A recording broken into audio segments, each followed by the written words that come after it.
empiezas a leer un cuento, generalmente, o cuando eras más niño, había una vez, en un lugar muy lejano, se cuenta que son estructuras con las que nosotros iniciamos un relato.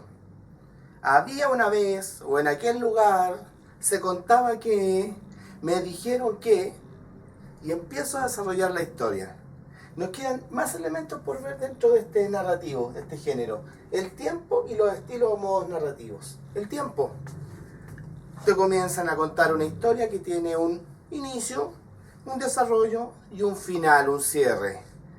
Ordenadita, de comienzo a final. Sin embargo, el tiempo en algunas oportunidades no es tan lógico en un cuento, en una novela. A veces partimos con un hecho consumado, partimos con el final. No entendemos. Y cuando el profesor nos hace una prueba y nos explica, nos pregunta, desarrolle el orden de los episodios presentes en el cuento leído. ¿Cómo los ordeno? ¿Cómo los leí? ¿O cómo debió ser en la historia? Y ahí hay un elemento que es muy importante de considerar al momento de leer un cuento. El tratamiento del tiempo. Representación verbal del transcurso temporal. Puede imitar o transgredir el orden cronológico real. Aquí está la base de lo que le estaba diciendo recién. Transgredir. Romper con la lógica. Muchos cuentos ya no van a tener un inicio, un desarrollo y un final. Van a partir del final. Y vuelvo atrás. Y se produce lo que vamos a llamar las alteraciones temporales. Como yo, al momento de ir relatando, vuelvo atrás, me proyecto al futuro y rompo con esta tradicional visión de que un cuento tiene siempre un orden lógico. El tratamiento del tiempo es otro elemento importante a considerar cuando se produce este pacto de verosimilitud que veíamos hace unos minutos. Este pacto de lógica, donde yo me introduzco en el mundo narrativo según cómo el narrador me lo está dando. Y no lo cuestiono. Y, producto de lo mismo, entramos en los estilos o modos narrativos, que son las formas de representar el habla o el pensamiento de los personajes en una narración. Un diálogo directo o un narrador que dice cómo hablan los personajes. Cuando estás leyendo un cuento, el narrador desaparece y los personajes empiezan a dialogar.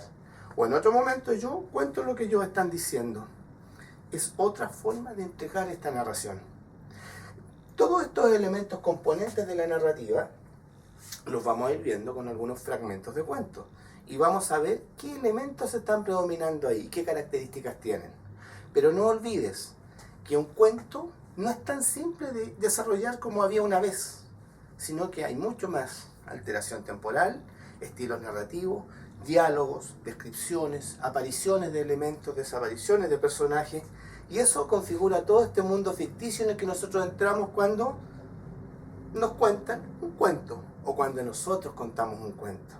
¿Te has dado cuenta que hay personas que son muy entretenidas para contar una historia? Y le agregan un elemento, y le agregan otro, y uno no entiende. Y se va figurando, se va imaginando este mundo narrativo donde aparece toda esta historia. Pero hay otros relatos que son planos, fomes, sin matices. Había una vez, se dice que no se entendió. ¿Por qué? Porque no utilizaste los elementos propios de la narrativa. Seguramente, en algún momento, alguno de tus profesores te ha hecho crear un cuento. Y cómo te entusiasma y cómo te concentras cuando tú estás creando una historia. Y les agregas acciones, personajes, y te introduces en la historia o sales, alteras el tiempo. Todo eso conforma este mundo narrativo.